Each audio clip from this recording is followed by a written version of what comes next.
This is Mark Waid, writer of Superman Birthright, and you're listening to Krypton Report. Up in the sky, look! It's a bird! It's a plane! It's The Krypton Report.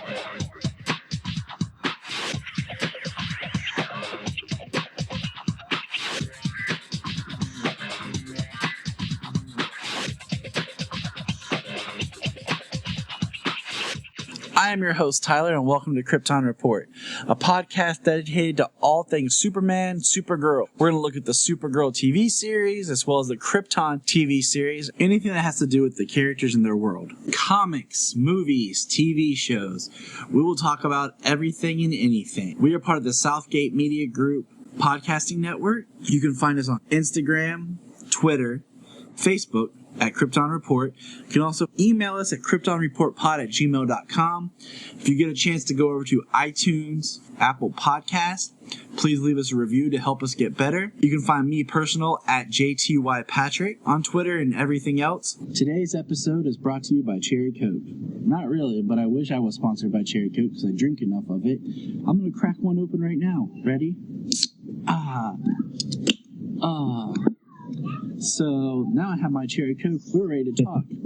Today's episode is kind of cool. Well, it is cool. It's not kind of cool. You see, I started a second podcast where it's in the makings of being aired. And it's basically the Requel podcast about movies. And what we do is we talk about properties and we kind of pitch our ideas of we would want a remake, reboot, sequel, whatever.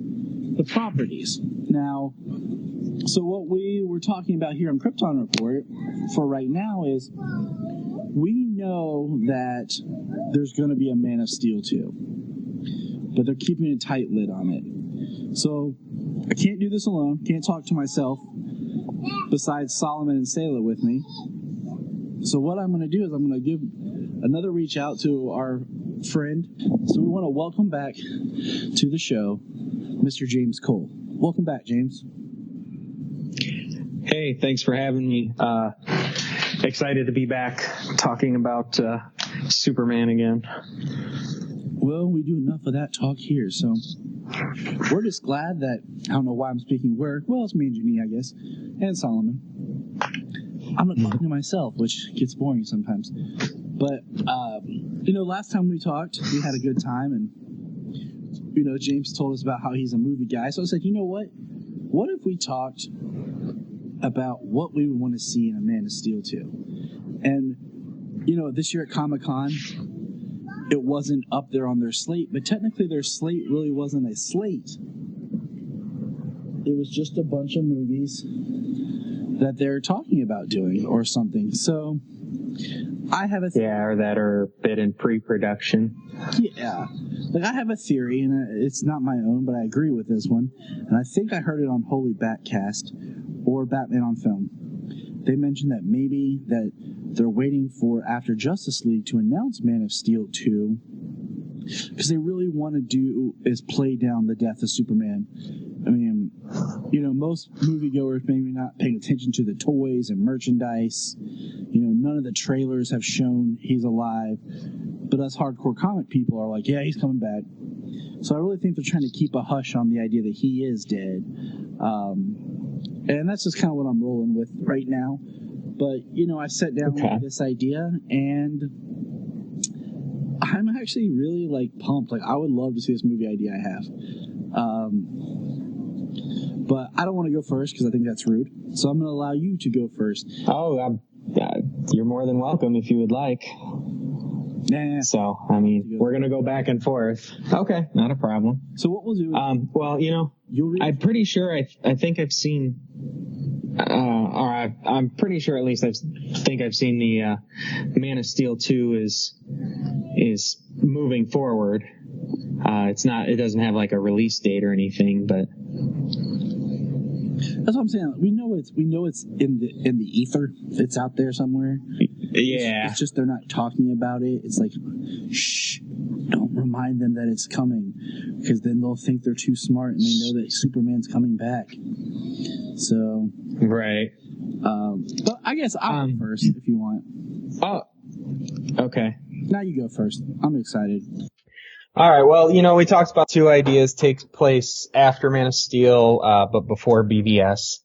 I kind of, my pitch is more of like what could have been before they, which we love BVS, but before they rushed into the extended universe. So the title of my Man of Steel sequel is Man of Tomorrow. Again, directed by. I like the title. It was in the vein of the Man of Steel. They kind of been using titles such as that since The Dark Knight and The Dark Knight Rises. Zack Snyder back to direct. Hans Zimmer back to compose the score. Not a bad combo. Well, they certainly did a good job with the movies we do have. The new characters to add to the cast, Henry James Olsen. Obviously a young intern photographer at the Daily Planet. I'd like to see Michael Cera play him. I think he would definitely be. He's small. He's a smaller guy, unassuming. He'd really be in awe of Superman in front of him. I can see that. Yeah. One I would want to add as antagonists in the film, General Eiling. Played by either, Sam Elliott's a really good, mean general, and, or Clancy Brown. Everybody knows him as the, voice of Lex Luthor in the Deanie Tim verse. It's a great verse. Absolutely. Let's see. The main antagonist of the film, the big villain of the film being John Corbin, Metallo. I think Daniel Craig would be an awesome action star opposite Henry Cavill. I agree. As Metallo. He has a similar look from the comics as well. So. Would you make him more of like an old boyfriend of Lois's, like somebody like would you tie him back to Eiling? I definitely do like the military route that General Sam Lane. So yeah, him being an ex-boyfriend, or suitor, should we say? Suitor, yeah. Well, him being an ex-boyfriend would also give something for Clark to deal with as well. Maybe not on the grander scale, but being an ex-boyfriend would give something for Clark, not just Superman to deal with in the movie. Clark would actually have an emotional arc. Which is good, because I always like that kind of tension, like, why would Lois pick Clark? Because, you just can't come out and be like, oh, it's because he's, like, she knows all about him, like, everything. So everyone's always like, why is he, so. Yeah, which Michael Ironside played great in Smallville. Why would Lois pick somebody like you? This is a great episode in season 10. Yes, it is. Absolutely great. It guesses the current Snart family members. Thought that was fun. Yes, I do like how they brought Lucy Lane in as a Snart family member, as Golden Glider. Yep. CW's good for that. They really are. I also would want to bring in Lex Luthor. I always saw more Billy Zane as the older, sophisticated businessman Lex Luthor.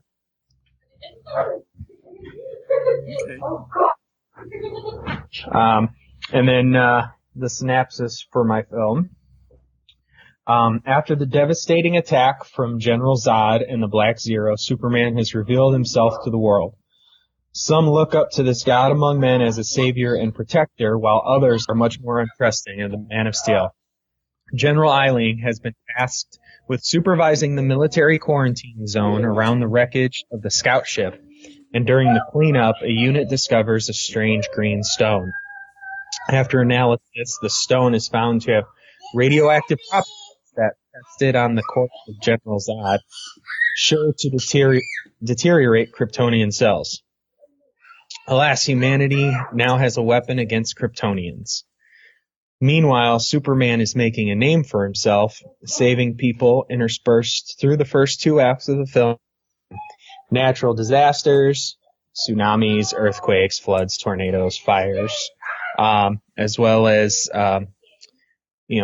disasters such as out-of-control vehicles, perhaps even a plane or helicopter crash sequence.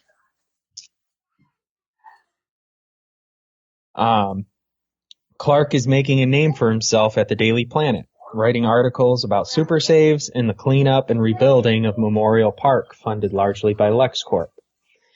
Lex Luthor is revealed as a brilliant tech mogul. Lex Luthor has many large contracts with the military, developing state-of-the-art weapons and prosthetics. As a tech genius working with the military, Lex has been studying alien technology from the crashed scout ship. And from knowledge gained from the ship's computers, Lex has discovered how to amp up his robotics to superhuman levels. John Corbin, a pilot that crashed during the events of Black Zero, has been seriously injured and in a coma, being kept alive by machines. Unaware of the events of the last year, he has awoken to discover that he has been transformed into a machine with no feeling whatsoever, no sensation of pain or pleasure, and his heart has been replaced by the strange rock. Blaming Superman for his condition, he is pointed towards the Man of Steel with every intention of killing him. Superman, never experiencing weakness or pain outside of the short time spent on the Black Zero, has to face a superhuman foe that he can't get close to without becoming human and feeling searing pain. As the battle rages in their first encounter, more innocent lives are in danger as Corbin has no regard for collateral damage. Superman is taking a beating while saving citizens of Metropolis from explosions, thrown automobiles, falling debris, and until all are safe and Superman is able to retreat to safety to plan his next move to take out Corbin. John's rage growing, so does his irrationality. He confronts General Eiling about his methods he is confronted by General Eiling about his methods that put people in danger. Corbin, enraged, destroys the installation near the crashed ship. Eiling barely survives and blames Lex for John's conditions for creating him in the first place, and threatens him to stop Metallo, as Corbin calls himself, as he is no longer human, quote unquote. Meanwhile, Metallo rampages through Metropolis trying to draw Superman out, endangering innocents. Superman cannot allow that, especially because of him, and shows up without a solution to fight Metallo. In a brutal battle that Metallo is likely to kill Superman, Lex appears the solution of lead to protect Superman from the deadly radiation. Superman recovers with Metallo distracted from trying to kill Lex and puts a stop to him. He doesn't kill him, basically puts him offline as he is more machine than man. I like it. I think it kind of peels it back and makes things a little bit more personal. And kind of helps keep it, a little bit more grounded till, just with what's going on. Right. I think the, that idea that John Corbin may be an ex, for Lois Lane. Yeah. as well as the fact that, he's in the position he is because of the Black Zero, because of Zod. Not necessarily Superman, but he has nobody else to blame but Superman. That makes him entirely personal for both Clark and Superman. It gives him that villain that attacks on both sides. Yeah. And that may even lead to something like Corbin, because of his irrational behavior, trying to kill Clark Kent as well.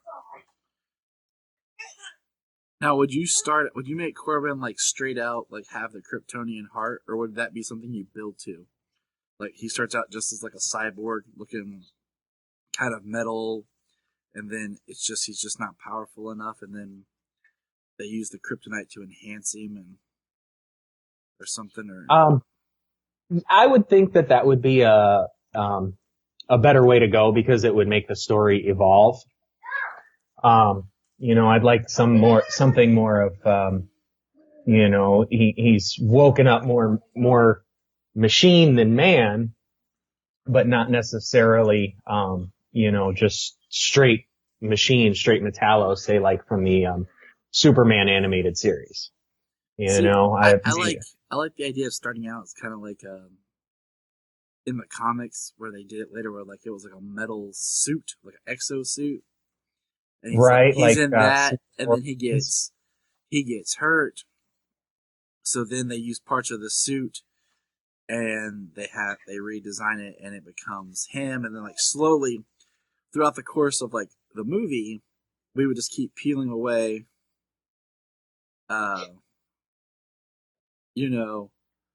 peeling away, until eventually he would become more of like the Metallo we're used to seeing.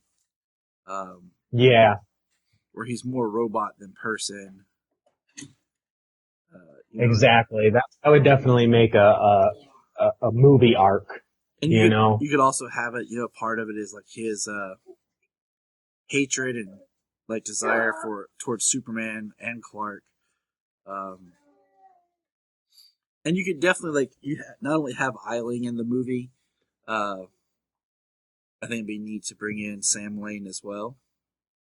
It would. And just because Eiling and like you could feel like maybe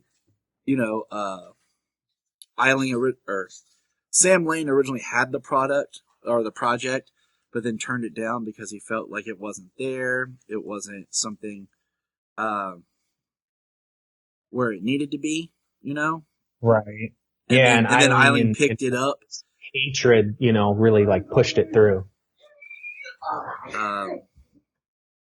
So, just to build like more story towards Lois, build up her character. Yeah, I mean, it's definitely a solid, well thought out story structure. Something we could definitely have gotten behind. Because a lot of people we did want that. The thing that appealed to me more like this is, they went big with the alien threat out the gate with Man of Steel. Yep. Which is the best way to honestly introduce Superman as a hero of Earth.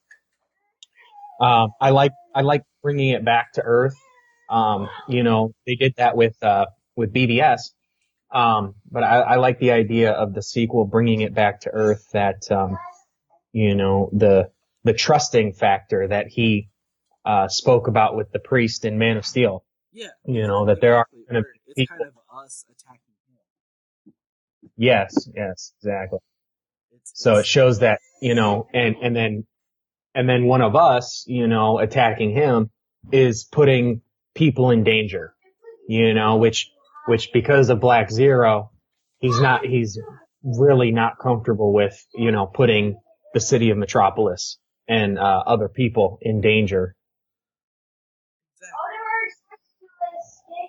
Exactly. See, and that's a solid logical step of where to take the character. Mm-hmm. All right, so let's move on. And after this episode, we can have people tweet us or Facebook message us or email and just what your thoughts were, what your idea of a movie would be, and what direction do you like? That was my first option, idea for a sequel. Obviously the second one being after Justice League in the way that they're going now. And, it'll be interesting to see how they go bringing Superman back to life and where to go from there. And you could still,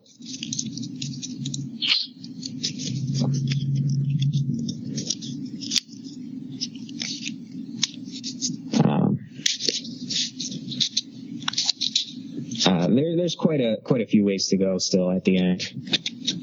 Oh yeah. Okay, so what would you give your film as a title? Well, I figured in the vein of like the Man of Steel, the Man of Tomorrow, but Man of Tomorrow. I like that. Who would you want to have direct?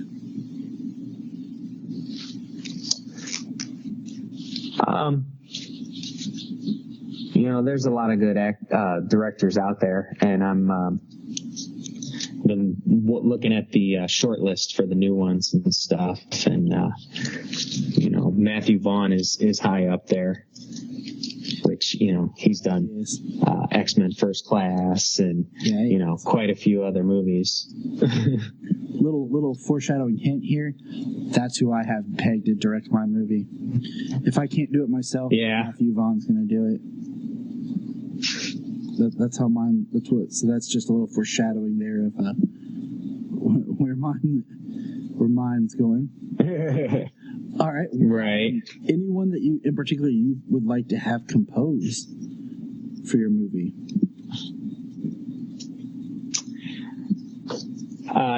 It's going to be tough to top Hans Zimmer's score for the first two movies there. So I don't have a top composer in mind. Yeah. But yeah. I gotcha. See, we were watching Wonder Woman the other day, and okay, I was telling my wife, I cannot remember the guy who composed the score for Wonder Woman, but I liked his reorchestration and redoing of the Wonder Woman theme from what Junkie XL had done. It just, I really liked. It was, what's the word? I don't know. It felt less bombastic. And it felt more, I don't know, classic for a score for such an epic origin film. Right. I felt like the guitar riff was. It added more scope. Yeah, there you go. Because it didn't seem just that guitar in your face like it was in BVS. So yeah, when she came on screen, they announced her with that that loud guitar, which wasn't bad. I'm not saying it was bad. It was just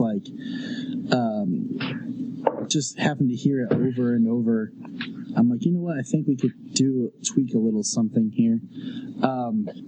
Okay, so I feel your vibe, and I also am a fan of the idea of the movie that we should have gotten before BVS.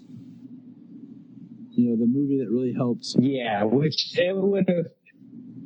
His character. Yeah. I mean, with the idea that I had for before, it would definitely have changed what's out there now. To a degree, you can use quite a few of the elements spread out a little. So, just kind of a heads up. I thought about how doing the same kind of concept as a crossover for the two podcasts next year, because it's Superman's 80th anniversary, and kind of talking and pitching our ideas for what we would have wanted to see as a sequel to Superman Returns. And I'd like to do like I'd like to get 2 or 3 of us on that podcast. So that's what we're going to do next year. And kind of talk about like where do you think that property should have went, because that could be a fun discussion based on some of the things that Bryan Singer had to say. Because I really feel like Man of Steel and Superman Returns are like products of both being like Man of Steel went a little far with the action, like over on one side, and less like story elements, where Superman Returns was like all story and no action for Superman. Like we need a middle ground, right? Except for the super rescues, which are fun and awesome, but like, I mean, like in Superman Returns, he fights an island. And he throws him. And then in Man of Steel and especially BVS, they didn't show any of his saves. It was all just like the end. That was it, like right before or right after the save. So it was like it was just the imagery, and then it wasn't all the saves that he actually was able to perform that they did on Superman Returns so well. Exactly. So, all right. So that was James's idea. Now here goes mine. I decided to save my brain a little power and just decide to do a sequel to... So my Man of Steel 2 will follow after Justice League, since that's where we are now. My film title will just be called Superman, because... technically, the first Superman movie was called Superman the Movie. We've never had a film just titled Superman. My director would be Matthew Vaughn. Easy. It's perfect.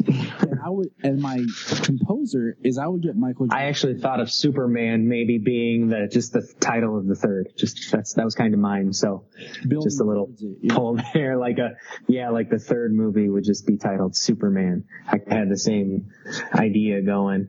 And I would have in a different route do the score, because I've really liked everything he's done recently. And he's followed in the footsteps of John Williams by doing Jurassic World. He's done the newer Star Trek films. He even did Star Wars Rogue One. He has a neoclassical sound. So I would pick him as my composer to come in and score my film. Because I think he could do kind of like what I was saying about with the Wonder Woman, where it has the feel of what came before, but yet still takes it in a different direction. Right. And has that classic film, classic score feel. So here goes my summary. Sounds like that kind of could be that could be a quality composer for both the action and the saves. Exactly. Like wrapping them both into one. Like, I love the Hans Zimmer theme for Man of Steel, but there's parts later on when I get... Actually, the flight song is my ringtone. Yeah, I broke it up for like different text tones and ringtones. There's parts of it where it gets so bombastic and loud, I feel like I don't get to enjoy the orchestration as much. And I just kind of wish that maybe the mixing was a little different at times.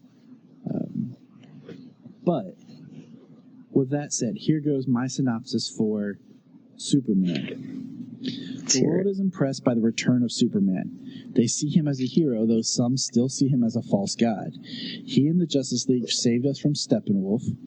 Some details, just heads up, some details of my pitch may need to be tweaked depending on the events of Justice League. I don't know what's going to happen in Justice League, so I got to kind of work around that. Clark Kent is still considered dead, so Superman is just full-time Superman. The government has partnered with a new tech firm called BRI. After contracts with LexCorp were withdrawn, BRI stepped in to upgrade the U.S.'s security. BRI's leader and CEO, his name is Brian. And then it is revealed that Brian's actually the identity taken on Earth by Brainiac. He has chosen Earth now to be his next place where he will choose a city to be taken. He has been here a while studying us, but also our heroes, and waited out the invasion of Steppenwolf before he chose a city to take. Brainiac will have no ties to Krypton as far as a creation, like in some comics. Once Brainiac is in, he takes over our entire system and starts to cause mayhem.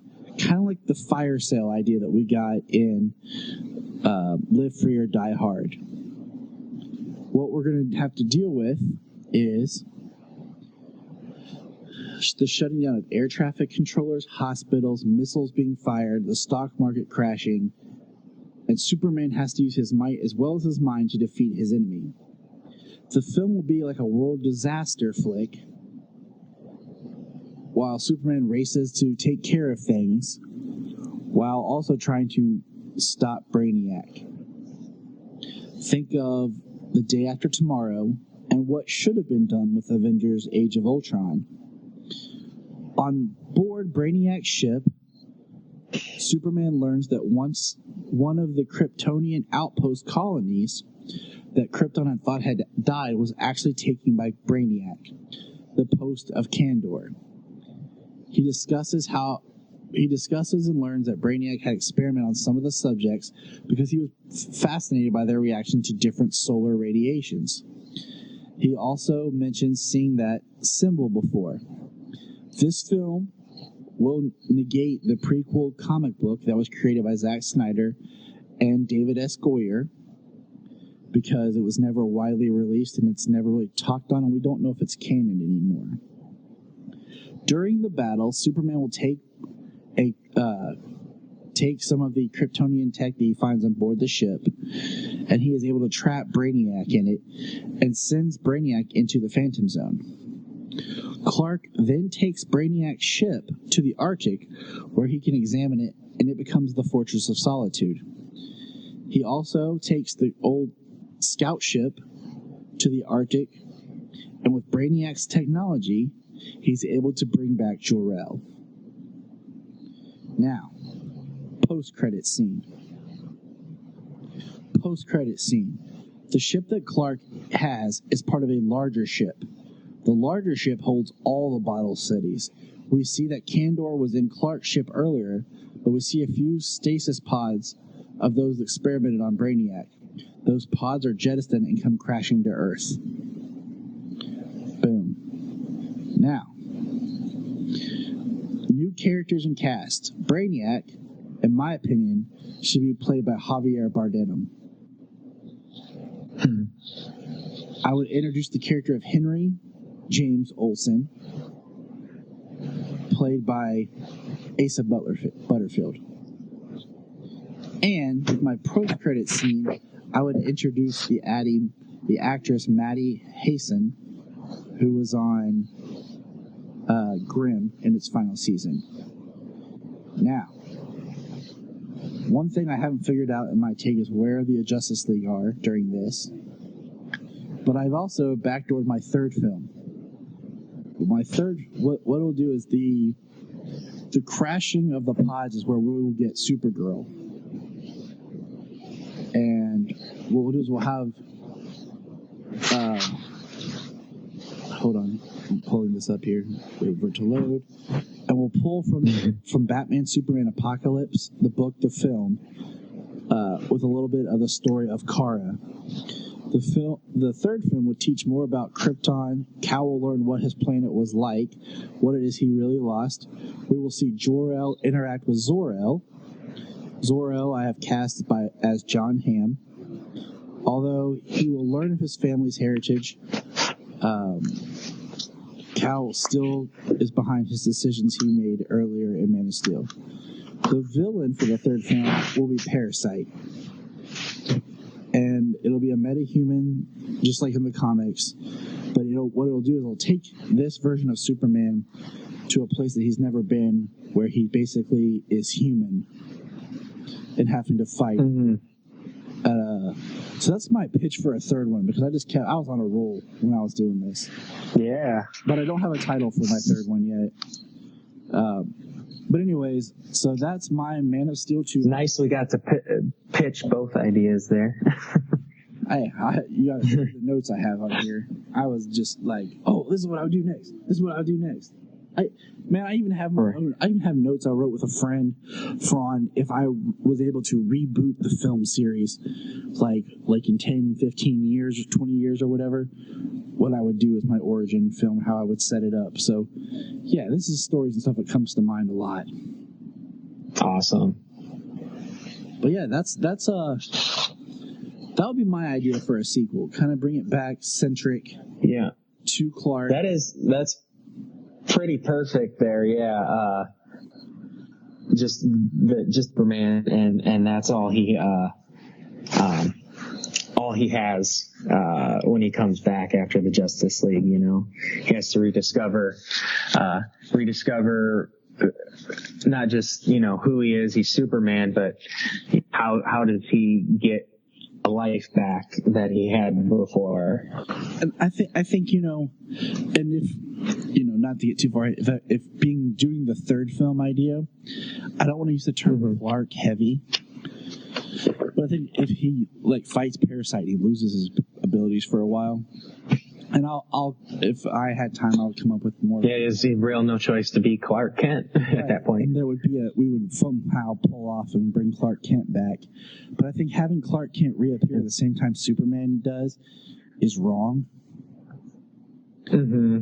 This movie is Superman died and came back, and it's him showing the world that he is that Superman's back. And I feel like, as much as I love Man of Steel, and we've talked about, he couldn't be Clark Kent in that sequel movie, not until at least the very end when he has some idea. Man of Steel ends with Clark Kent, okay, and then they cut out most of the Clark Kent in BVS. Yep. But we also think about with Man of Steel, we're introduced to the concept of the fortress, and then it's gone. Mm-hmm. We lose Jor-El. A lot of these staple Superman things. Yeah, so your Brainiac was of alien origin. Yeah, kind of like the comic where he's a separate alien being. Yes, where he's been what is it, Coluan? Yes, where he's roaming around. He has no ties. A lot of people are familiar with the old animated series where Brainiac was created on Krypton. Yes. So I want to avoid that, but I also wanted to bring back the idea that there was these Kryptonian outposts and colonies that Zod mentions in Man of Steel. And that addresses, and that would be their ancient history. So he could have had this, not ancient, but long ago, before they abandoned the outposts. And it would. Brainiac took one, and they didn't realize it. They just thought the outpost died or whatever. Exactly. Like the others. And that way we could do something where we have Kandar. So if you wanted to do that, I love that idea, pulling back from Man of Steel and BVS. So if you wanted to do New Krypton, later on or something, because my thing is I was talking with my wife is if I got to say someone like Tyler, we want you to write a outline for a Superman trilogy of films. My third film would be Superman versus Zod. And the way I would structure it is Zod would show up. He would represent Krypton. And Cal would immediately connect to him. Much like in Smallville, when kind of him and Zod, when the Kandorians show up, he's trying to be friends with Zod. But basically,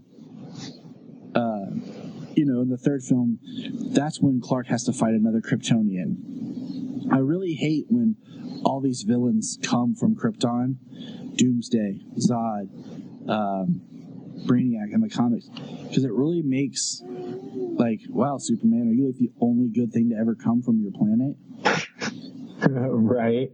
Yeah, they've definitely made that running theme that him and Kara are the only two good people to come. His family and only like immediate family is the good people on Krypton. Like they're so corrupt. Unless you took that and ran with that as a theme, like unless you really made it that Krypton had become a corrupt hierarchy of a planet where they basically were like this, which could be quite an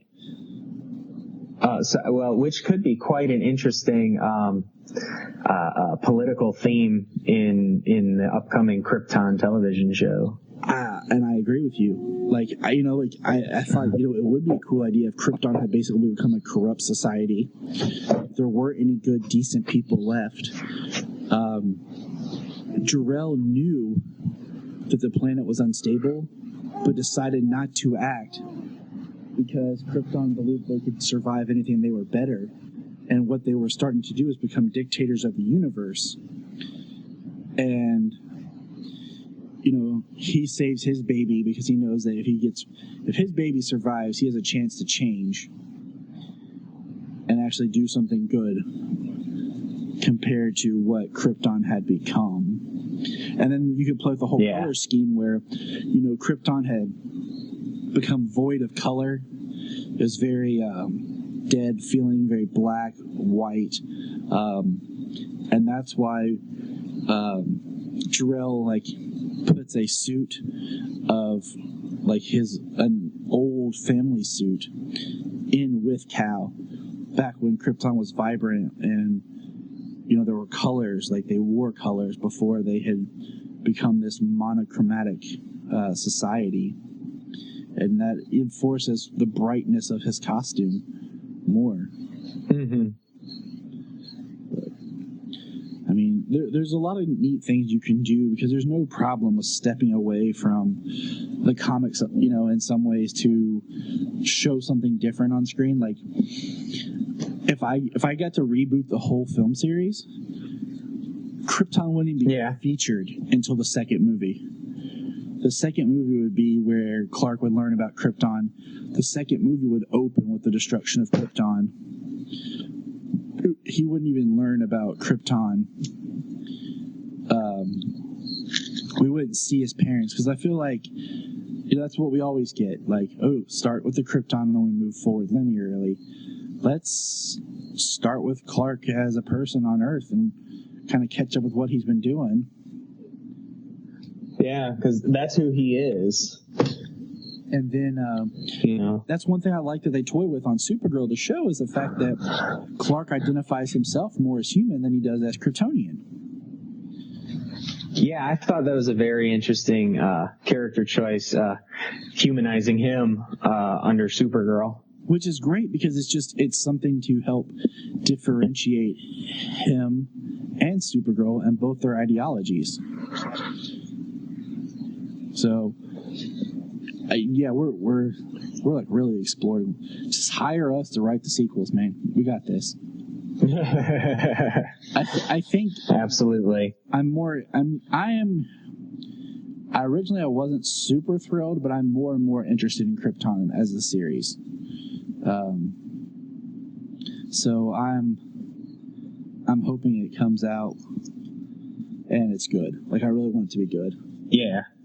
Well, I'm definitely giving it a chance. And, I hope it was good.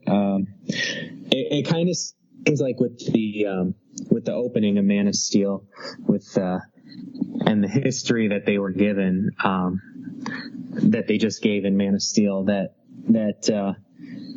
David Goyer had a lot more ideas for Man of Steel. I bet if they wanted to, they could have friggin' crammed another 20 minutes in the opening of Krypton, just from ideas that they probably had. So, and with it being a prequel to Man of Steel, it can really show some different aspects of Krypton.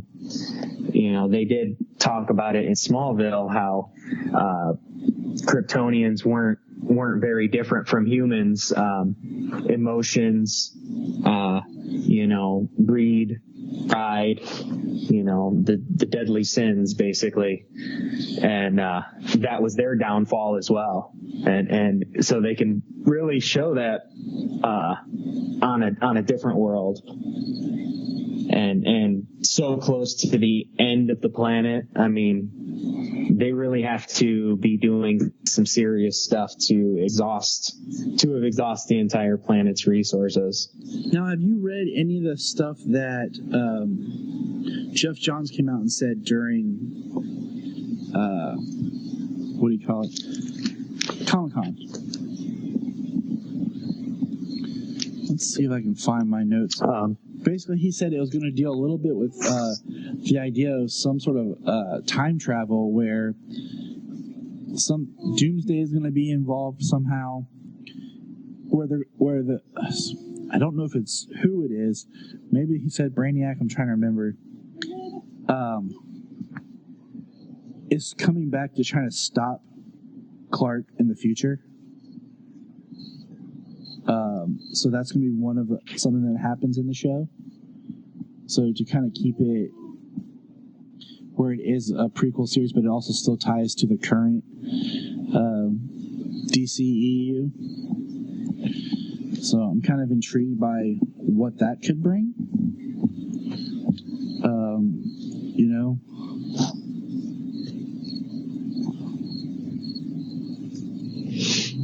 No, actually, I didn't see that they were gonna try and tie it to the current stuff as well. So I'm curious because I feel like this has been one of those, like, it started out as like a David Goyer idea.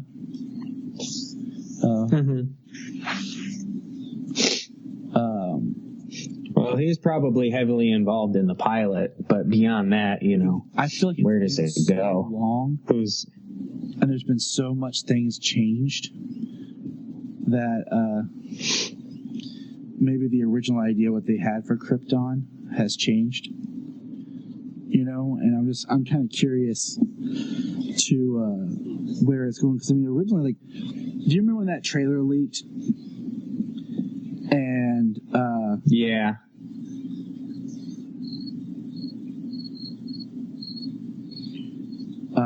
And it said coming 2017. And then they pulled it and they held off on it, and then they released it. Yeah, I was surprised when it disappeared offline. I couldn't find it anywhere. I found it on Vimeo, of all places. And I ripped that thing and kept it. I was like, download. And, I even showed Janine, I'm like, this says Krypton, and then it shows Krypton. Now it's in 2018. So it's kind of crazy because that show was announced around the same time. And it was announced they were going to do it shortly after Man of Steel. And that was almost 5 years ago. By the time it comes out, it'll be almost 5 years. That's a long time for a television show to be in development, like from the time they announce it. Exactly. I mean, it was announced. Like usually they're in development for a couple of years behind, and then they announce it or whatever. And I mean, Gotham's on season 4, and Krypton was announced around the similar time as Gotham.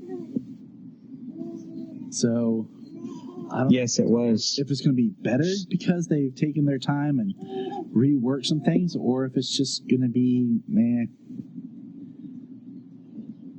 So we will have to wait and see. A long time in development. Let's hope they got some ducks in a row, and we'll get some interesting stories. So that's all we got for this episode. Any other final thoughts? I mean, you and I could just sit here and go on forever about Superman and all his just keep right. Have the second movie hashed out here. Oh yeah, just give us a few more minutes and we'll actually start scripting it. Instead of, we'll have all the beats. We'll have all 3 acts broken down. We'll have each individual beat set up for you, and then we will just start the dialogue, throwing it in there, and then we'll just send it on over to DC and Warner Brothers, and just tell them like, hey, we're already done. This is it. This is it. Shoot it. Bring it. Look, I even got the new cast picked out for the additional people. Mm-hmm. Go make this happen. Oh, if that was just the case. Oh, it would be. As a dream come true. I just hate when there's that passion project you have that you're like, man, I just want this to be good, and you have so many ideas for it. It's not just like, I feel like there's fan fiction, and that can service the fans and what they really want to see. But then there's also like, hey, I'd like to take a crack at this, but at the same time, like, I can service the overall story and go with what you're doing and pull your stories together. Yeah. It's just like, give me just to be involved, because it's like just to be involved, because those fan films, they put some money into those fan films that they've got out there on YouTube. Bat in the Sun, and man, that was good. Superman ones are getting better, fan film wise, because it's a little bit easier to do the effects and stuff. So, but all right, man. Well, thank you, James, for being part of us. Yeah, that's high dollar effects. Oh yeah. Well, let's just once again let people know where they can find you online. I am James Cole on Facebook, and you can email me at havoc3169@gmail.com. That's havoc, HOVOK, 3169@gmail.com.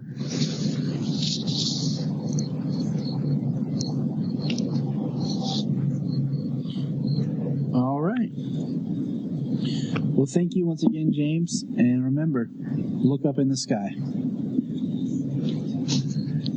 And remember, you can find us on Instagram, Twitter, Facebook at Krypton Report. You can also email us at kryptonreportpod@gmail.com. If you get a chance to go over to iTunes, please leave us a review to help us get better. If you're an Amazon shopper, just remember you can go to southgatemediagroup.com. There's a portal, log into Amazon, and you'll shop into your account just regular, but it also helps keep all the podcasts on and helps keep Southgate running. Remember, look up in the sky.